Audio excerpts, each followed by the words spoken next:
throughout scriptures, we could see that God has done extraordinary things, giving light into dark places, bringing hope in broken people's lives, and bringing help to the helpless. All these, the Israelites have encountered. Yung mga Israelites po na-encounter ang mga mahihirap na sitwasyon sa kanilang mga buhay.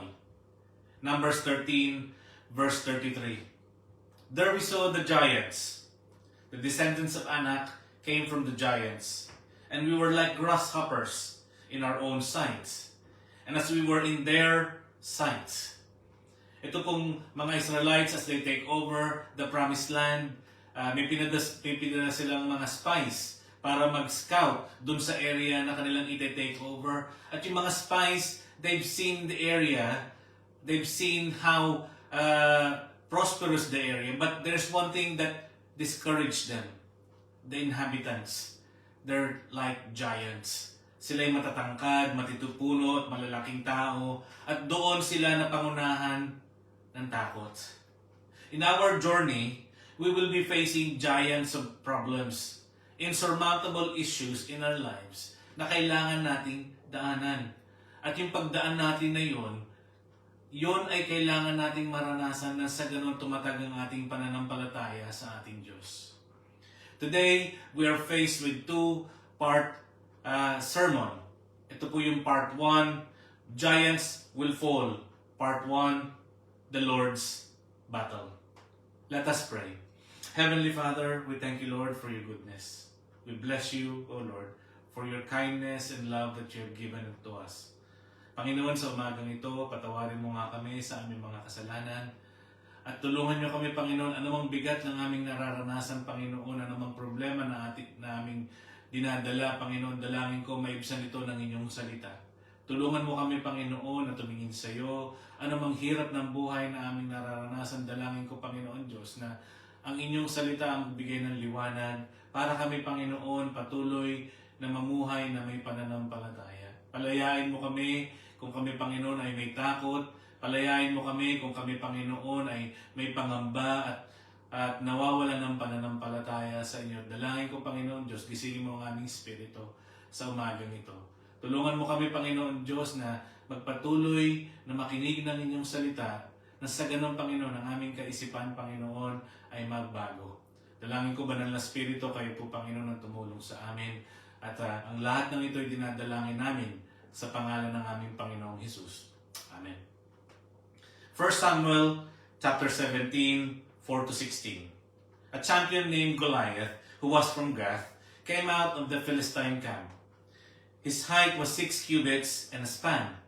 He had bronze helmet on his head, a war coat of scale armor of bronze weighing 5,000 shekels. On his leg, he wore bronze greaves and a bronze javelin slung on his back.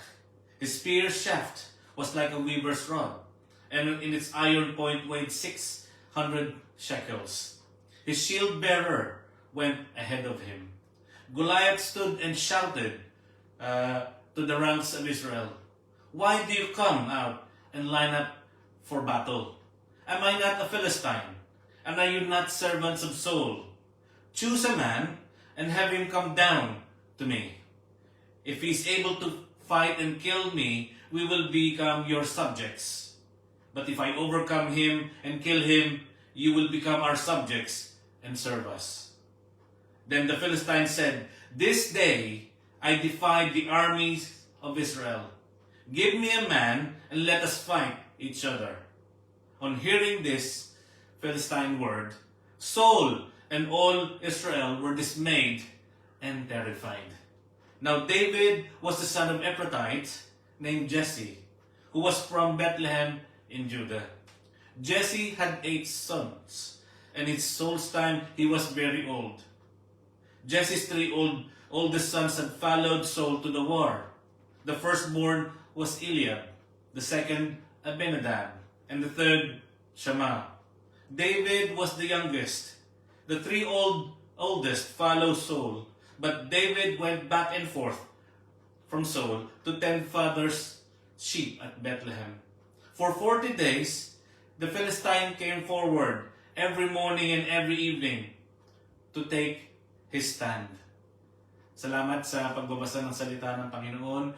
These verses signifies the war between Philistine and Israel. These two neighbors were in constant state of war over land resources. But not only that, culture as well, and religious and technological differences. Ito pong Philistines, they were significantly advanced and superior in military weaponry. Napakarami nila at napakaganda ng kanilang mga armas. But Philistines worship deities like Dagon, Baal, and Astarte. And Israelites worship God. This is not just a war between two neighbors and cultures, but also this is a war against their gods. The Israelites, the living God, and against the gods of the Philistines. Ito pong dalawang country na to, these two armies, they've assembled one in one side and the other on the other side. Sila ay naghanda sa pakikidigma, at dito natin makikita kung ang Diyos ng kabila o ang Diyos ng kabila ang magtatagumpay. Verse 3, the Philistine occupied one hill and the Israelites another, with the valley between them. Instead of battling it out as an army, in those days, they choose a champion on either side.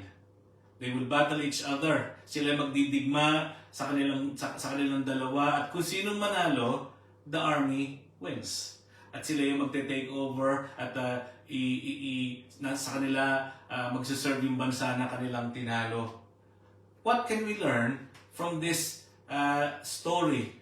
A giant that is against Israel. Napakaraming problema ng Israel, napakaraming kailangan nilang malampasan, kailangan nilang magtagumpay, pero sa kanilang harapan stands a Goliath, stands a giant facing them as a problem. Kailangan nilang malampasan itong higante na to o itong malaking tao na to para sila magtagumpay at para sila manatili na nagtatagumpay sa presensya ng Diyos. As we study this, let's look at the enemy. The Philistine army came to battle too numerous to count. Napakalaki ng army nila, napakalaki ng kanilang ng hukbo na kanilang dinala sa pagdigma laban sa Israel. In 1 Samuel 13 verse 5, the Philistine called their army together to fight Israel. They had 3,000 chariots, 6,000 cavalries, and as many foot soldiers as there are grains of sand on the beach.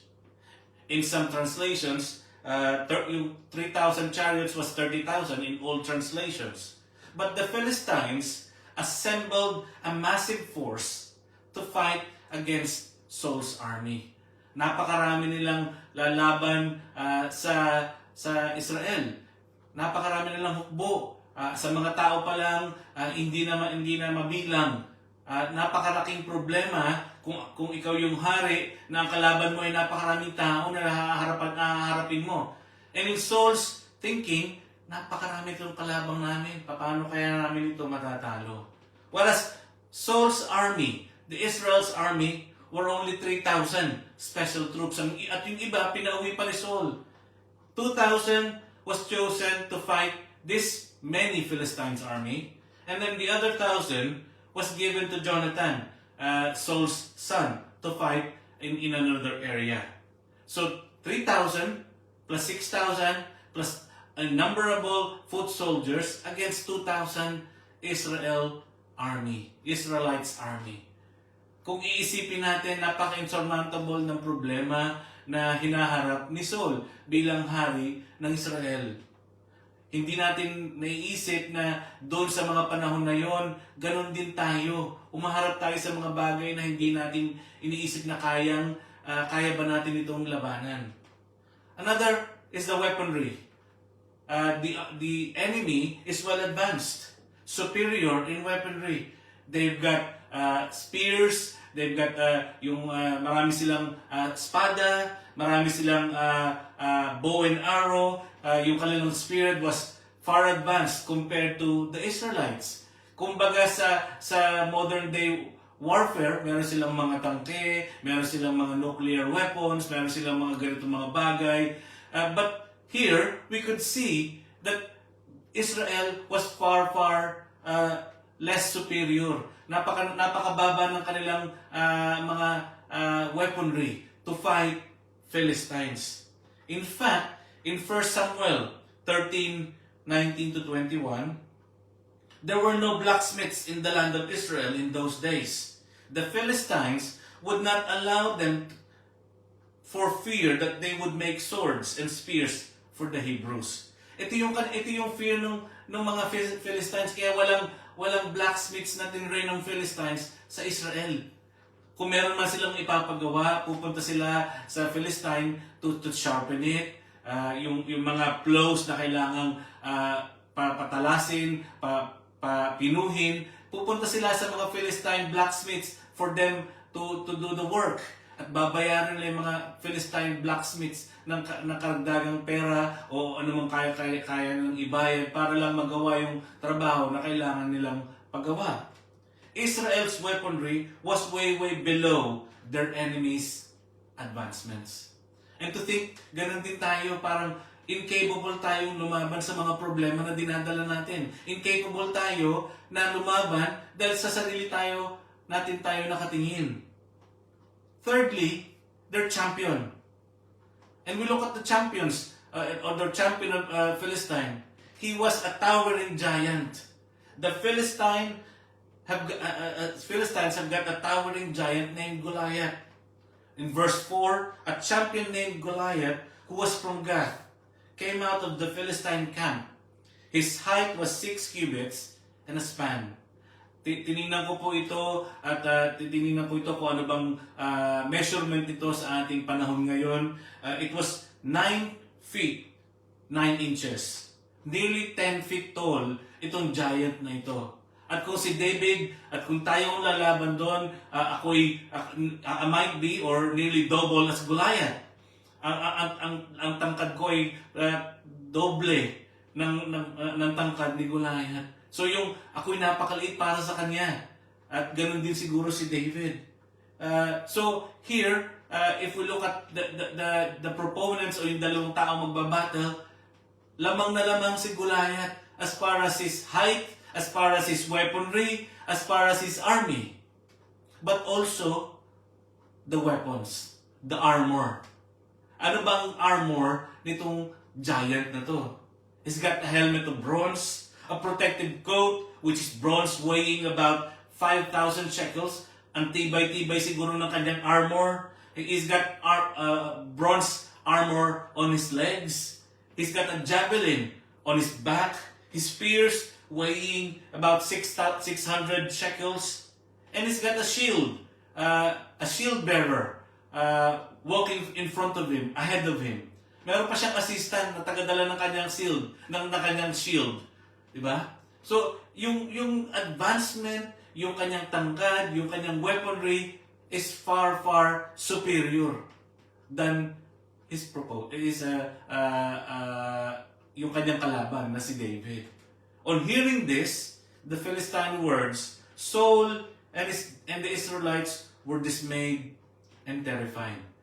Sa kalaking tao nito, sa pagiging higante nitong tao nito, tuwing lalabas ito at magsasalita at maghahamon at tatawag ng kalaban, itong si Saul at ang kanyang army were always dismayed and terrified. Sa laki siguro ng boses, doon pa lang takot na yung mga Israelites. For Israel, they haven't got a champion. No one would stand against this champion of the Philistines, against this army, against this enemy. Ang tangkad-takad nun, sinong lalaban? Sino magkakaroon ng lakas ng loob na lumabas at lumaban dito sa malaking tao na to? Napakaraming daladalang kalasag, mayroong sword, meron pa siyang spear, meron pa siyang shield, na when they do battle, siguradong talo ka. And for 40 days, this Philistine came forward to challenge every morning and every evening, to challenge the army of Israel and defy the armies of God. China-challenge niya because of his height, because of his army behind him, because of everything that he's got. He's prideful and saying, hindi niyo ako matatalo. Sige, magbigay kayo sa akin ng lalaban sa akin at siguradong tatalunin ko yan dahil sa laki ko at dahil sa dami kong dala sa likod ko. Dito natin makikita ang kayabangan ng mga tao. Dito natin makikita minsan ang pride ng tao when we face issues and we think that we could do it on our own. Here, we will find the plan of God. 2 chapters before this, verses that we have read, two chapters before, God has already initiated this plan. Ang Diyos po kumikilos at kumikilos siya maging hanggang ngayon at hindi pa siya tapos kumilos sa buhay ng mga tao. At sa pagkilos niya noong mga panahon na yon, He initiated this plan, or He has initiated this plan already. One, He rejected Saul already, the current king. Ito pong si Saul, inanoint ng Diyos para gawin ang kalooban niya, para ipatupad ang pinag-uutos ng ating Diyos. Pero merong mga bagay na hindi tinupad si Saul. He was disobedient in his last task. Yung pinagawa sa kanya ng Diyos, hindi niya ginawa ng buo. 1 Samuel, verse 13 to 14. And Samuel said to Saul, "You have done foolishly. You have not kept the command of the Lord your God, which He commanded you. For now the Lord would have established your kingdom over Israel forever. But now your kingdom shall not continue." Dahil sa pagsuway ni Saul sa pinagagawa ng ating Diyos, yung kanyang reign will not continue. In fact, he will stop being king at some point. Supposedly, kung siya'y patuloy na sumusunod sa kalooban ng Diyos, yung kanyang reign, yung kanyang pagiging hari ay dapat tuloy-tuloy. Yung anointing sa kanya ng Diyos ay dapat tuloy-tuloy. But he didn't keep the promise. He didn't keep what God has given him to do. Hindi niya pinatupad ang kalooban ng Diyos. So yung kanyang reign will suddenly stop at merong ipapalit ang ating Diyos. At dito natin makikita ang pinag-utos ng Diyos, dapat lipulin daw ni Saul ang lahat ng kaaway, pero hindi naman niya ginawa. Meron siyang itinira at yung kanyang itinira was satisfying to him, but not satisfying to God. Meron po tayong mga ginagawa, merong pinag-uutos sa atin ng Diyos, merong mga utos ng Diyos na dapat natin sinusunod, pero hindi natin sinusunod. Kaya yung kalooban ng Diyos sa buhay natin, nahihinto. Yung kalooban ng Diyos sa buhay natin, nasa sidetrack. Yung kalooban ng Diyos sa atin, hindi nagmamanifest at namamagnify. Because hindi tayo mismo sumusunod. We are disobedient in the will of God. Kaya makikita natin bakit tayo naghihirap, bakit tayo nagsasuffer, bakit tayo nagfe-face ng mga gigantic or napakamalalaking problema na tayo hinaharap. O sa umpisa pa lang, hindi na kagad tayo sumusunod sa ating Diyos. Ang pagsunod po sa Diyos, sang-ayon sa kanyang mga pinag-uutos, ay napaka-importante para tayo patuloy na lumago at patuloy na manahan sa presensya niya. Pag hindi tayo sumusunod, ibig lang sabihin nun, tayo'y suwail, tayo'y disobedient. Paano tayo makakasumpong sa tamang daan kung tayo'y tumataliwas sa kalooban ng Diyos? And because of this, God has installed a new king. Part of His plan was to install a new king. Papalitan niya at pinalitan niya si Saul. At dito natin makikita na ang plano ng Diyos ay patuloy. Hindi man natin nakikita, hindi man natin naririnig, ito man ay binabaliwala ng tao, but patuloy na kumikilos ang Diyos. For God's will and plan to happen, His commands are to be carried out faithfully. Sa buhay din natin, dapat ang kanyang pinag-uutos, ito ay dapat nating sundin ng tapat. Pagka may sinabi ang salita ng Diyos sa atin, ito dapat ay iniisip natin, paano ko ba ito matutupad sa aking buhay? Sa aking paglakad sa aking buhay, paano ko ba ito gagawin ng tapat? At sana wag nating suwayin ang kalooban ng Diyos. God replaces Saul for his disobedience and anoints David. At first, Samuel thought it was Eliab. Ito pong propeta, sa pagpunta niya sa bahay ni Jesse, sa pagpili ng kalooban ng Diyos na kung sino susunod na hari, nagkamali si Samuel. Even the prophet makes mistakes, or even people who are reading the Word of God can make mistakes. Dito natin makikita na dapat natin tayong laging nakikinig sa Diyos at hindi tayo nangunguna, at isipin natin, lagi nating pakinggan o magkaroon tayo ng discernment kung anong kalooban ng Diyos. Because Samuel initially thought that it was Eliab, who is the eldest son of Jesse, that will be crowned king. In fact, God said in verse 7, "But the Lord said to Samuel, do not consider his appearance and his height, for I have rejected him. The Lord does not look at the things people look at. People look at the outward appearance, but the Lord looks at the heart." Ang Diyos tumitingin sa ating puso, sa ating pagsunod sa Kanya, sa kung paano ang ating puso nakadirekta sa Kanya, kung paano ang ating puso willing and obedient na sumunod sa Kanyang kalooban. Hindi siya tumitingin kung siya'y matipuno, kung siya'y malaki, matangkad, gwapo, maputi, maitim, kung siya'y marunong. Hindi siya tumitingin. Tumitingin siya sa puso ng isang tao. And then, what happened in 1 Samuel 16, verse 12 to 13? So he went for him and had brought him in. He was glowing with health and a fine appearance and handsome features. Then the Lord said, "Rise and anoint him. This is the one." So Samuel took the horn of oil and anointed him in the presence of his brothers. And from this day on, the Spirit of the Lord came powerfully upon David. Napakabata ni David. He was the youngest. 8 sons.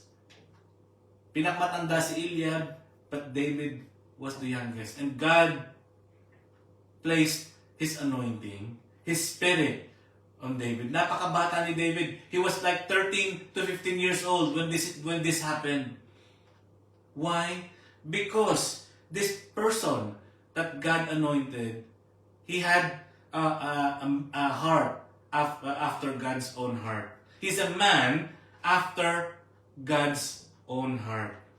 Yung puso ni David nakatingin sa Diyos. Nakatingin at gustong sundin at nais sundin ng kalooban ng Diyos sa kanyang buhay. Yung buhay niya, hindi niya papabayaan na manguna ang kanyang sarili at ang kanyang kalooban, kundi ang kalooban ng Diyos ang dapat na magumpisa at manguna sa kanyang buhay. 1 Samuel 13 verse 14. The Lord has sought for himself a man after his own heart. And the Lord has commanded him to be the commander over his people, because you have not kept what the Lord commanded you. Ang Panginoon tumingin, humanap, at nakita niya si David, a man after God's own heart. This is not about perfection. David sinned against God. David sinned against what God has think is pure. Nagkasala siya against Bathsheba, adultery. Nagkasala siya ng murder against Uriah.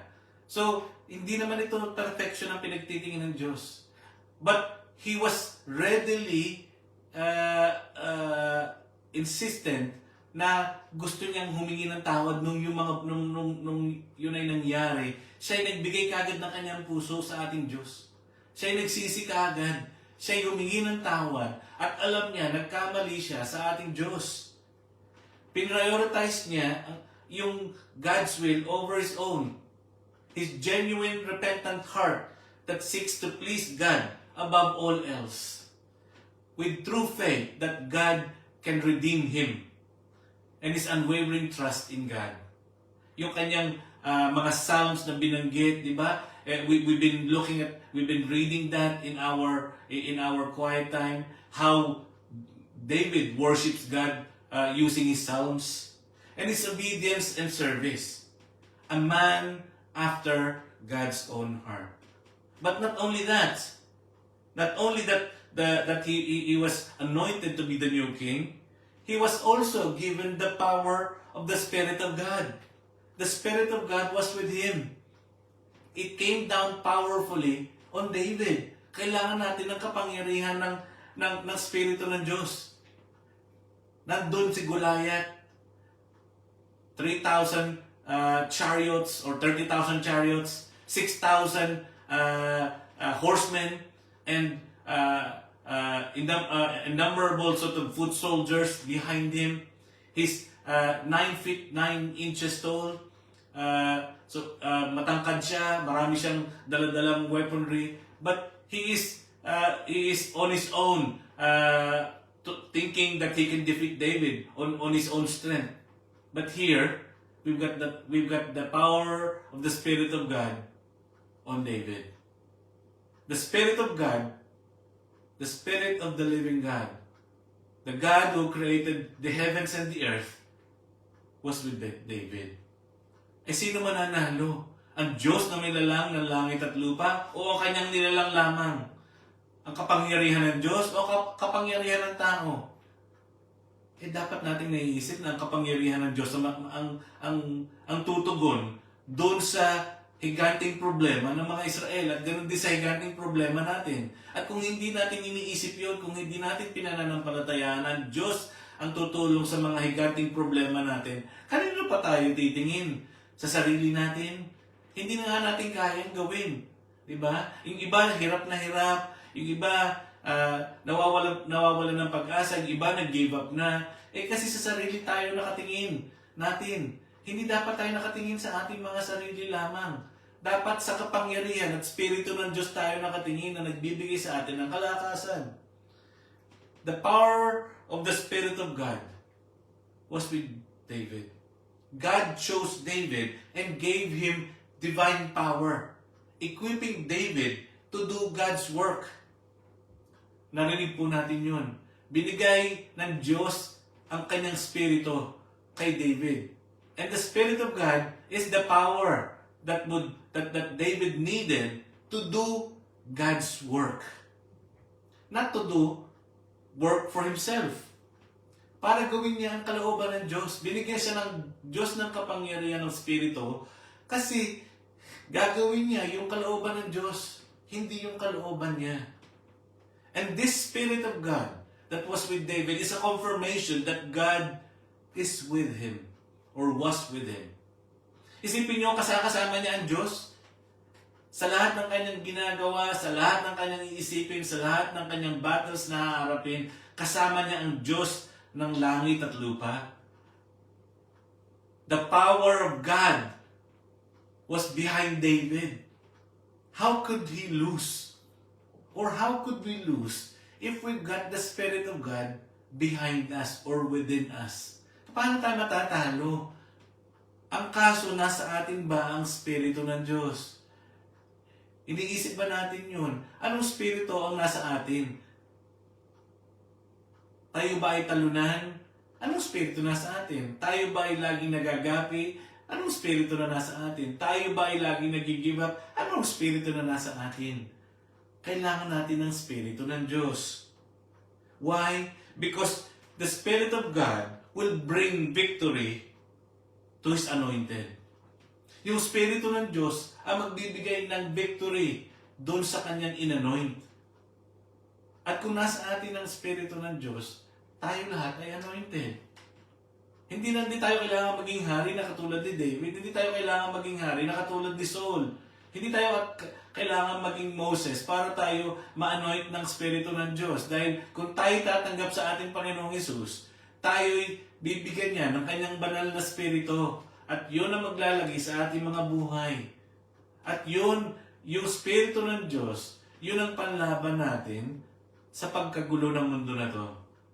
Sa mga higanting problema na hinaharap natin, yun ang tatalo sa mga bagay na iyon.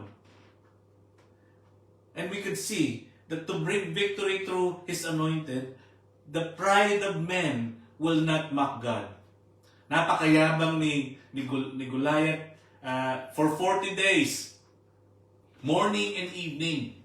He stand, and he will be shouting, yung kalaban ko nasa na? Iharap niyo sa akin ang kakalabanin ko at kami magdigma at kami maglaban.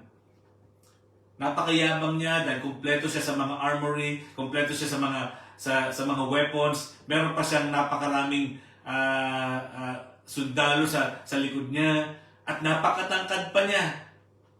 Sino nga bang hindi magyayabang kung titingin ka sa sarili mo na gano'n ang iyong physique, na gano'n ang iyong physical appearance? Sino hindi nga bang magyayabang at sino nga bang hindi matatakot sa kanya? Napakatangkad niya, almost 10 feet. Diba? Yung iba susuko na. Sige, kami na ang iyong mga alipin. Okay na kami. Kaya nga walang humarap sa kanya eh. But 1 Samuel 17:10, then the Philistines said, "This day I defied the army of Israel. Give me a man and let us fight each other." Itong mga Israelita, the Israelites all fled in fear. 1 Samuel 17:24. Whenever the Israelites saw the man, they all fled from him in great fear. Ito yung natatakot tayo. Natatakot tayo na marami tayong problema. Pag dumating ang mga unexpected na problema sa atin na hindi natin kayang i-handle, fear strikes us. Yung takot, yun ang nagpapanginig sa atin. Yung takot, yun ang gusto ng kalaban para tayo ng kaaway. Para tayo hindi manalo.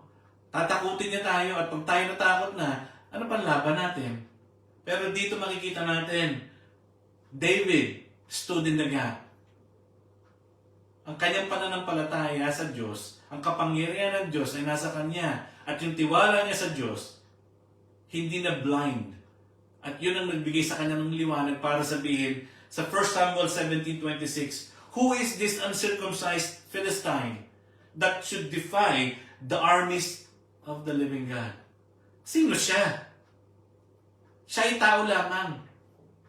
Ito ay hukbo ng Diyos. Nandito ang kapangyarihan ng Diyos. Kasama namin ang kapangyarihan ng Diyos. He was instigating, he was encouraging the Israelites army to focus on God. Sino ba tong kalaban na to? Defying the living God. Mas makapangyarihan ang ating Diyos. Ba't kayo matatakot sa Kanya? And here, we could see unbelief will not stop the plan of God. Fear and unbelief will not stop God's work.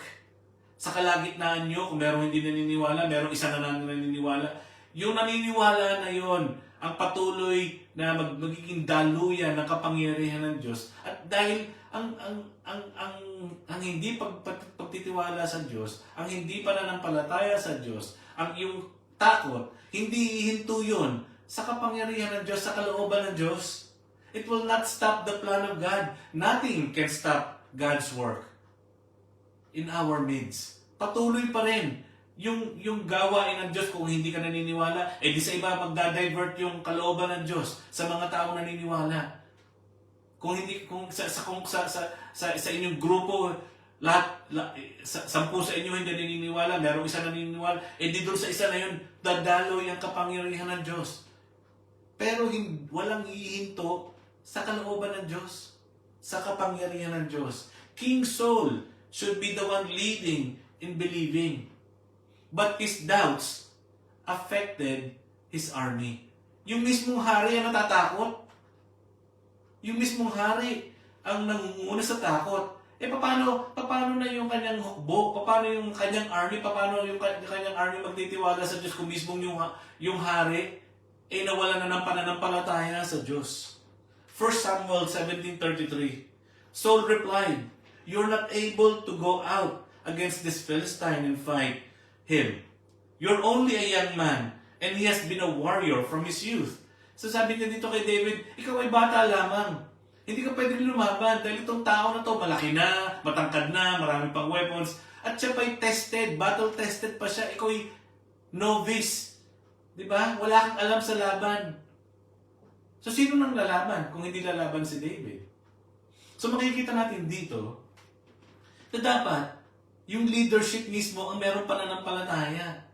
Pero kung hindi nagtatiwala yung leadership, merong isang tao, merong gagamitin ng Diyos to create faith in the group para magbalik ang tiwala sa pamilya man, sa magkakapatid man, sa magkakaibigan man, sa isang grupo man. Dadaloy pa rin ang kapangyarihan ng Diyos. Hindi yun mahihinto. Luke 1:37. Nothing is impossible to God. How insurmountable it may be, how difficult life may be, kahit nag-give up ka na, kahit nawalan ka na ng pag-asa, tutuloy pa rin ang kalooban ng Diyos. Maaaring hindi sa buhay mo, pero sa buhay ng iba. Pero kailangan tayong lumapit sa Kanya. Gaano man kahirap ang buhay natin. Hindi dapat tayo magpatalo sa takot. O hindi tayo dapat magpatalo sa mga higanting problema natin. Ano man ang nakaharap sa atin, kayang gapiin ng Diyos yan kung tayo'y lalapit sa Kanya. Pag hindi tayo lumapit at sa iba tayo nagtiwala, tayo mabibigo nga talaga. Pero dito, si David, sa Diyos siya nagtiwala. Bakit? Patuloy niyang pinamuhay yung Espiritu at yung kapangyarihan ng Espiritu na nasa Kanya. The Spirit of God was with David, di ba nga? No one believed the Philistine champion can be beaten. Sa kanilang ranks, before David came, sa kanilang ranks, sa Israelites army, no one believed that this Philistine can be beaten until David came. And the fact is that they were fearful, including the king. So, doon pa lang, natalo na sila. Doon pa lang, hindi pa sila nakikipag-battle, talunan na sila. Bakit? Iniisip nila na walang tatalo doon sa kay Goliath. But David, again, stood in the gap.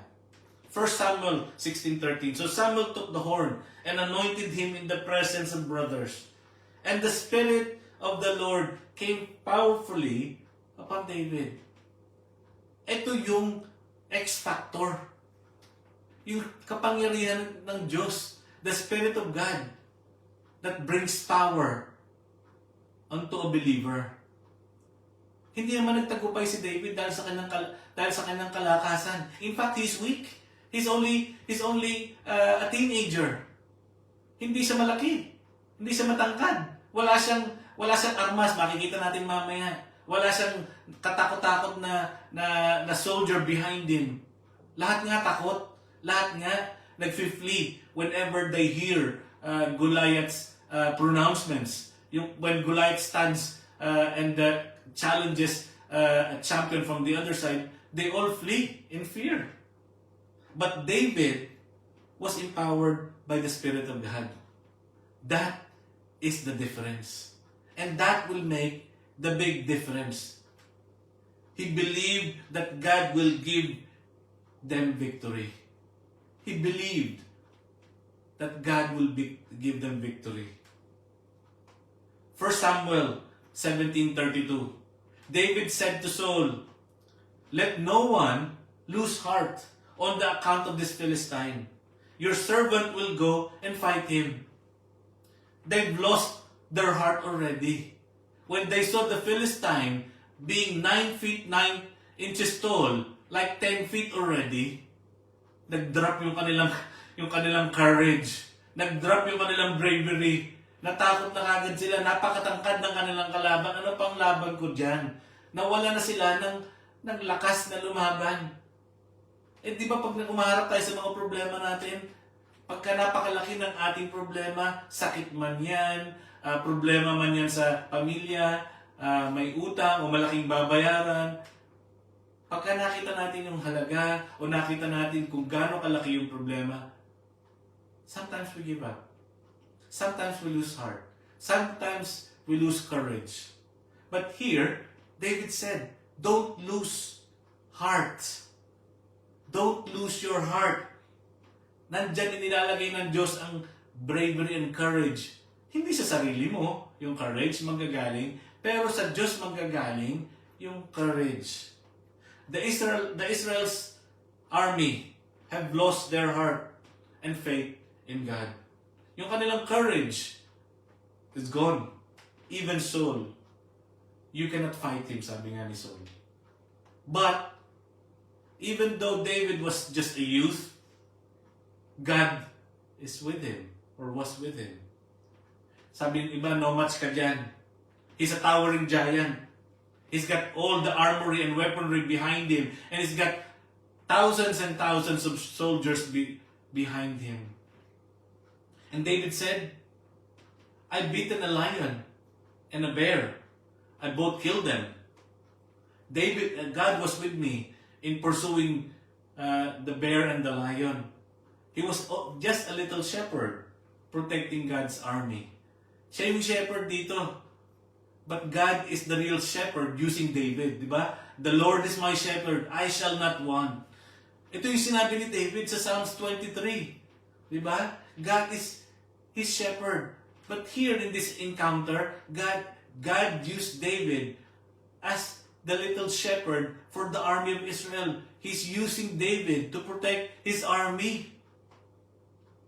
And for what? Because only God can give victory. Hindi tayo tatagumpay on our own. And if we will try on our own, we will be mistaken.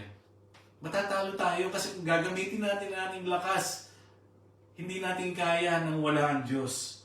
Goliath has defied the armies of God, and therefore, Goliath has defied God. He's resisted, refused, and challenged the existence of God in Israel. He's resisted the power and authority of God in Israel. And David said in verse 37, the Lord who has rescued me from the paw of the lion and the paw of the bear will rescue me from the hand of this Philistine. Kung paano ako niligtas ng Diyos dun sa leon, dun sa oso, dito rin ako ililigtas ng Diyos sa kamay nitong si Goliath. What? Trust and believe in God. Napakalit niya. Teenager lang siya, about 15 years old, 13 to 15 years old. Makikidigma siya sa isang well-experienced, well-seasoned warrior. At least 10 feet tall. Ang dami niyang protection sa kanyang katawan. Matitibay ang kanyang gamit para lumaban sa digma. Pero you know what? This is what Psalm 22 verse 28 says. Because you are in control, the ruler of all nations. Meaning God. God is in control. Tayong tao, hindi tayo in control. We may think we are, but we are not in control. God is in control and He knows what to do in these moments that someone who is in need, how He will help this person. He owns the universe. He rules over all nations. At itong Philistine na to will be defeated. Saul dressed David with protective armor, helmet, and sword. Pero alam niyo si David, tinanggal niya to. Hindi ako sanay dyan. Hindi kasya o kaya mabigat yan. Hindi ako sanay dyan. Tinanggal niya yung armor. Binihisan siya to get ready for the fight. But in the end, he was walking and he feel like, oh, actually hindi ako sanay dito sa breastplate na to, sa sword na to, sa helmet na to. Hinubad niya. Because, why? This will not protect him. This armor, this sword that was given to him will not protect him. What will protect him? God is his protection. God is our protection. No amount of armor or weapons can protect us from our enemies. No amount of armor or weapons can defeat the power of God either. Ano man ang armory ng kalaban natin? kayang gapiin ng Diyos yun. Ano man ang armor na meron tayo na iniisip natin na protected tayo ng ating mga pera, ng ating mga karunungan, ng ating mga ari-arian, na feeling tayo na tayo well protected on our own comfort zone. Those things will not protect us when problems come. Those things will not protect us for giant and insurmountable situations that come our life. Minsan nga, yung pa yung unang nauubos dahil sa paggastos natin sa ating mga karamdaman, yun ang ginagamit natin. Akala natin, makukuha natin ng lahat ng kagalingan sa pamamagitan ng ating pera, mabibili natin ng kagalingan. No, we cannot do that. God is the only one who can heal us. God is the only one who can protect us. Psalms 91 verse 2 can say to Him, "You are my defender and protector. You are my God. In you, I trust." Sa iyo ako magtitiwala. Sa iyo ako makakahanap ng proteksyon. Hindi sa mga bagay na itinapal ko sa buhay ko. Hindi sa mga bagay na meron ako. Kaya nga hinubad ni David. Bakit? Jeremiah 32:27. I am the Lord, the God of all mankind. Is anything too hard for me? Ako ang Diyos ng sanlibutan. Ako ito.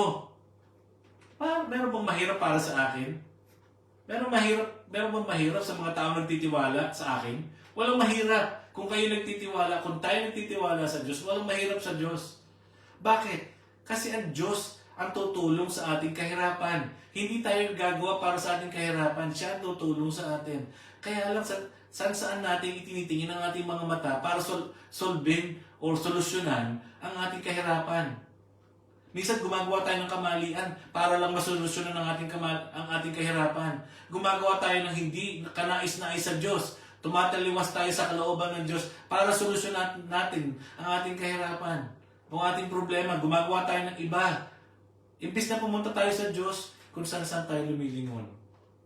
But here, he trusted the name of the Almighty, the Lord Almighty. David faced Goliath, but not on his own, but with God. Are we facing our problems on our own? Yes, it could be that we're facing our problems on our own. Kaya nga siguro, higante yung problema para sa atin. Kaya iniisip natin imposible. Kaya nga siguro iniisip natin imposible kasi napakalaki ng problema na hindi natin kayang suungin. Pero dito, yung problema ng Israel, hindi sinuong ni David on his own. Sinuong niya to with God, with him. God was with David. In the name of the Lord Almighty.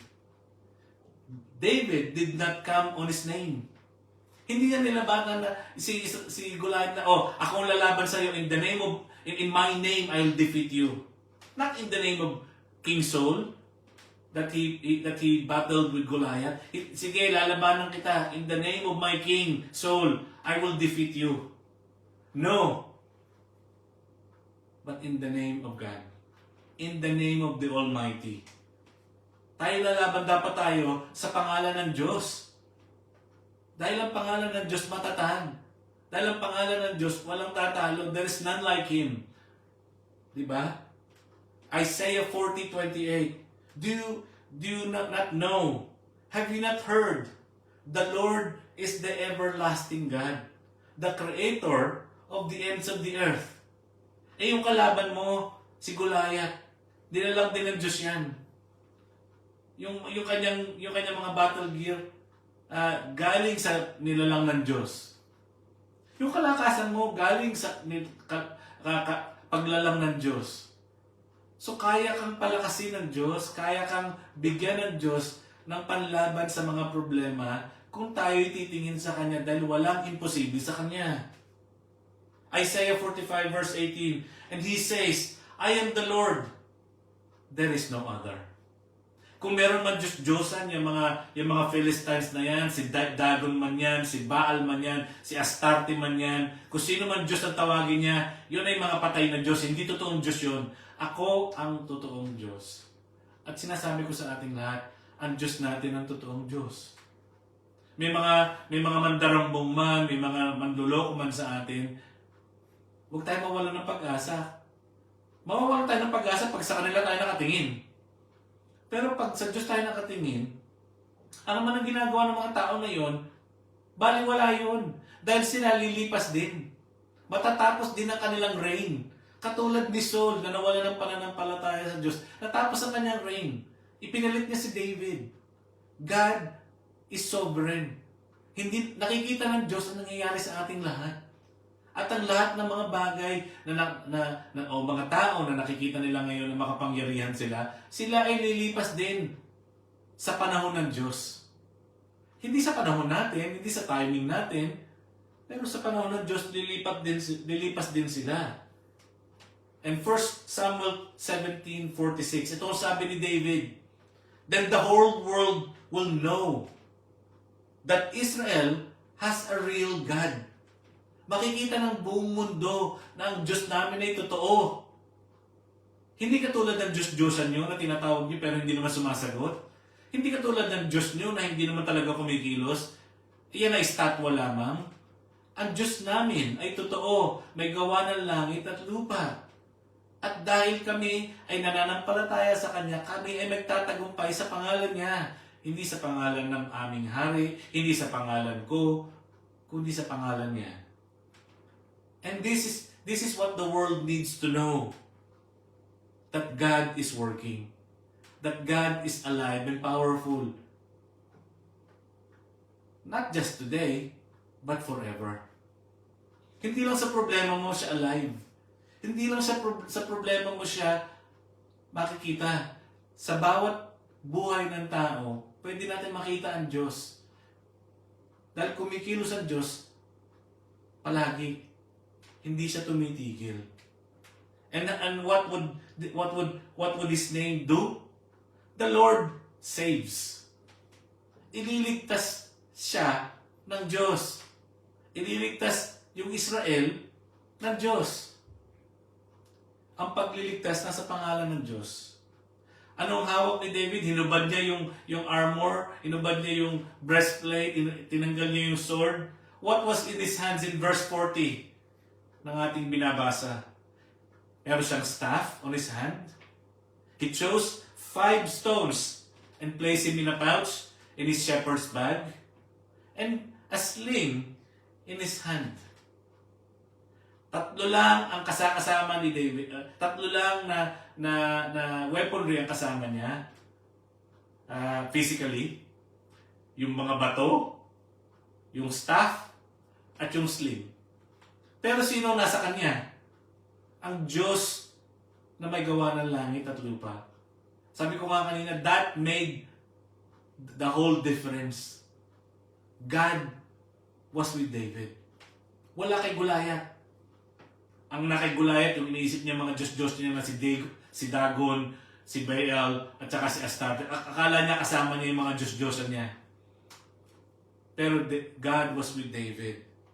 And this stuff, o yung mga bagay na dala-dala ni David, was more than enough para talunin niya si Goliath.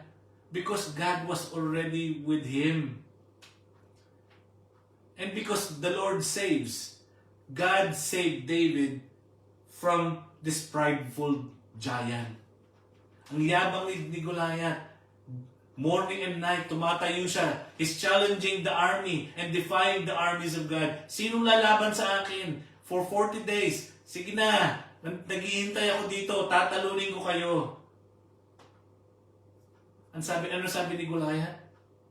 1 Samuel 17:43-44. He said to David, "Am I a dog that you came at me with sticks?" And the Philistine cursed David by his gods. Small g. Gods. "Come here," he said, "and I'll give your flesh to the birds and the wild animals." Tatalunin kita at yung katawan mo, pag natalo na kita, magiging pagkain yan ng mga wild birds at wild animals dito. Napakayabang. At huwag tayo magyayabang sa Diyos. Huwag tayo magyayabang na akala natin, kayang-kaya natin on our own. Defeating all our issues, defeating all our problems. Because we will be mistaken. Matatalo tayo kung wala ang Diyos sa atin. Proverbs 16:18. Pride leads to destruction, and arrogance to downfall. Maraming mayayaman at mayayabang na tao ang nakikita natin bumabagsak dahil ang iniisip nila na matatalo nila ang mga problema, ang mga issues ng buhay on their own. They don't need God. And that is being prideful. Why? Because they're living outside of God's plan and command. Wala silang pananampalataya sa Diyos. In fact, yung mga taong prideful, hindi sila naniniwala na may Diyos katulad nitong si Philistine giant na si ano. Hindi siya naniniwala na totoo ang Diyos ng mga Israelita. And because of that, that became his downfall. Why? The day of the Lord's victory will come. Because the battle is the Lord's. Tandaan po natin, the day of the Lord's victory will come. Why? Because the battle is the Lord's, not yours. The battle is not mine. It's not David's. It's the Lord's. So yung victory na yon, the Lord's victory will come in His timing. Kung ano yung problema mo sa buhay mo, kung ano yung mga sitwasyon mo sa buhay mo, hindi yun magagapi sa panahon mo, sa iyong timing, kung hindi sa timing ng Diyos. At mangyayari yun dahil siya ang lumalaban, hindi ikaw. Pag ikaw ang lumaban, matatalo ka. At pag ikaw ang lumaban sa sarili mong timing, matatalo ka talaga. Because here, we will see, or we will be able to know that David waited for that timing of the Lord. In 1 Samuel 17:46a, this day, the Lord will deliver you into my hands. Not tomorrow, not yesterday, not next week. This day, the Lord will deliver you into my hands. Not His timing, but God's timing. All those who gathered here will know it is not by sword or spear that the Lord saves. Yun po ay verse 47. The Lord saves not by spear or not by sword in this occasion. Ililigtas daw siya ng Diyos. Hindi sa pamamagitan ng spear and sword. Why? Because the Lord saves. For the battle is the Lord's, and He will give you into my hands. Yung pagdidigma daw ay nasa kamay ng Diyos, hindi nasa kamay niya. At inulit-ulit ito. This was reinforced in 2 Chronicles 20 verse 15. When King Jehoshaphat was at war, Judah and Jerusalem was at war as well. This is what the Lord says to you. Do not be afraid or discouraged because of this vast army. Kaharap nila ang vast army ng kanilang kalaban. Pero sabi nung propeta sa kanya, for the battle is not yours, but God's. And when we face giant problems, when we face issues that we think it's so insurmountable, and we think that we're helpless and hopeless already, and we give up because we look at our own selves. We give up because we look at our own strength. And therefore, we lose. Or we will lose. Pero si David was looking at God. Looking at the Spirit of God that is at work in him. David, in verse 50, so David triumphed over the Philistine with a sling and a stone. Without a sword in his hand. He struck down the Philistine and killed him. Napaka-konti man ng kanyang weaponry, napaka-primitive man ng kanyang sandata. Yan sandata niya, Diyos. ang sandata niya, yung kapangyarihan ng Diyos na kumikilos sa kanya. Psalms 27 verse 14.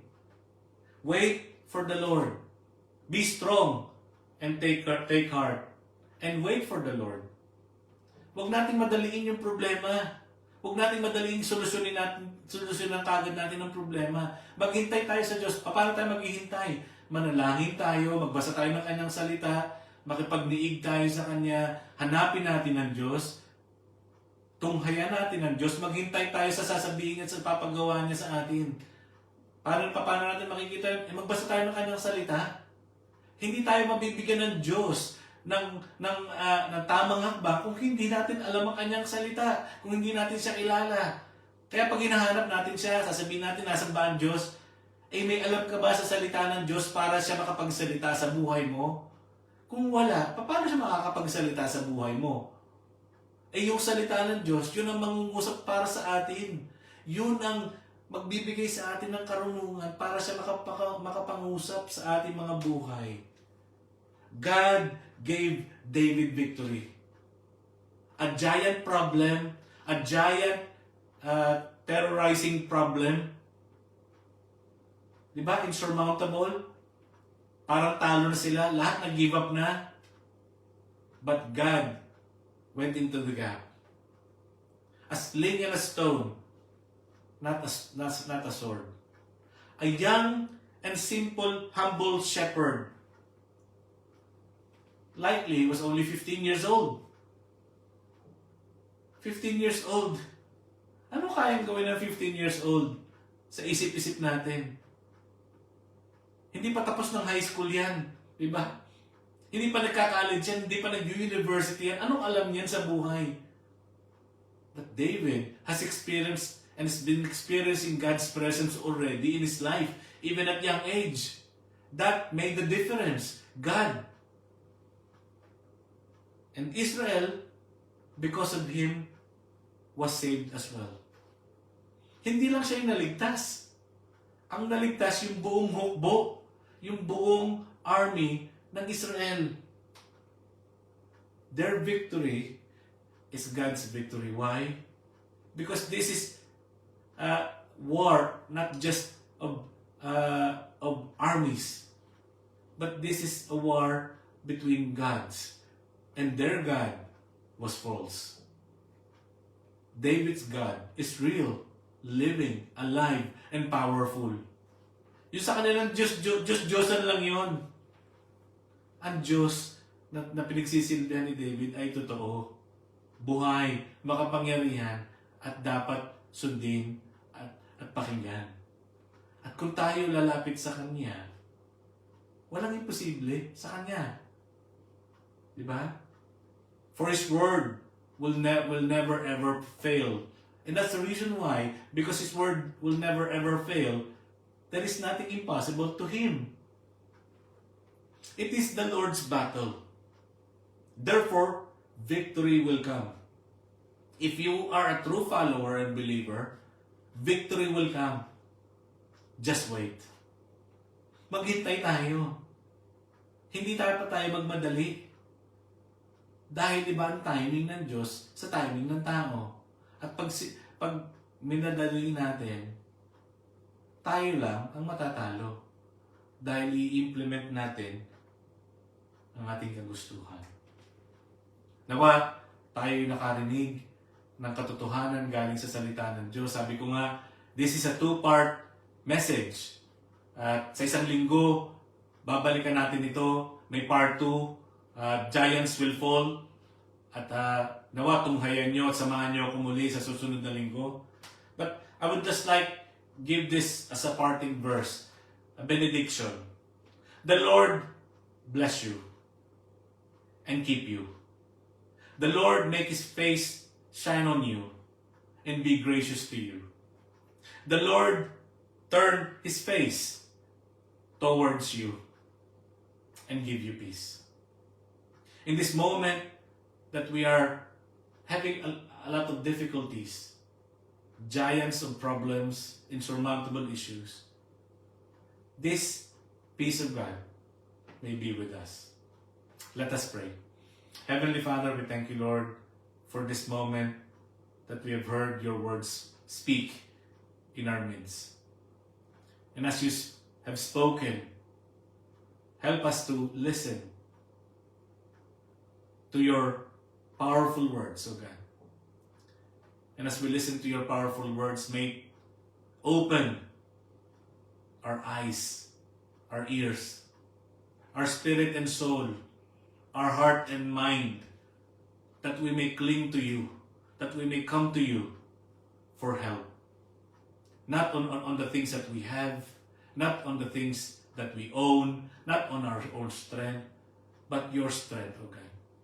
We come before you right now for mercy and grace, and forgive us, Lord, from all our sins. Kung nagkasalaman kami, Panginoon, na nagtiwala kami sa aming sarili, sa aming kalakasan kami, Panginoon, inyong patawarin at ibalik mo kami. Ibalik mo kami sa inyong presensya. Dahil gusto namin, Panginoong, sumunod sa kalooban mo. Gusto namin, Panginoon, ikaw ang sundin, imbis na ang sarili namin. Kaya dalangin ko, Panginoon Diyos, kausapin mo kami sa pamamagitan ng mensahe na to. Ang lahat ng ito ay binibigay namin sa pangalan ng aming Panginoong Hesus. Amen. God bless you all.